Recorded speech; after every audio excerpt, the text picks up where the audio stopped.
علمنا من خلال عقيدة التوحيد أن الذي بيده أمر الزلزلة والذي يقبض السماوات والأراضين إنما هو الله رب العالمين، وأن منشئ الكون هو الله تبارك وتعالى، وأن الذي يقول للشيء كن فيكون هو الله رب العالمين.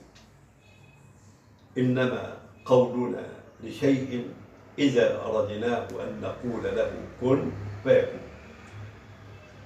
إلا أن الشيعة الروافض يدرس له أن علي بن أبي طالب بيده مقاليد، وأن علي بن أبي طالب رضي الله عنه يقبض الأراضين والسماوات، وأن علي بن أبي طالب يتصرف في الكون تصرف الإله المتفرد. هذا الكلام ليس من عنديات، إنما من المعممين أنفسهم، واستمعوا إلى أحد المعممين. علي بن أبي طالب يستطيع أن يطوي الأرض ويسير الجبال ويحيي الموتى. ده مش بس كده، ده علي بن أبي طالب رضي الله عنه وارضاه هو الذي يرزق، وهو الذي يعطي، وهو الذي يمنع، وهو الذي يمنح.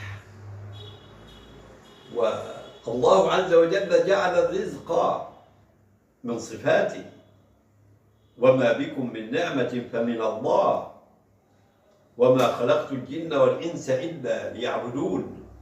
وقال تعالى يا أيها الناس أنتم الفقراء إلى الله والله هو الغني الحميد. ولكن الشيعة الروافض يصرون أن عليا بيده كل شيء.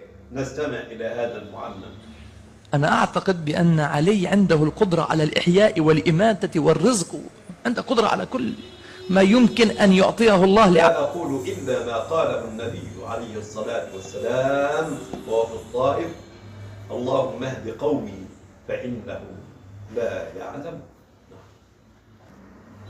لأن هداية الشيعة مرجوة عندنا كدعاء، ندعو إلى الله عز وجل على بصيرة، ونحب لهم الخير ساعة أن يهتدوا، لقول الله تبارك وتعالى ادع إلى سبيل ربك بالحكمة والموعظة الحسنة.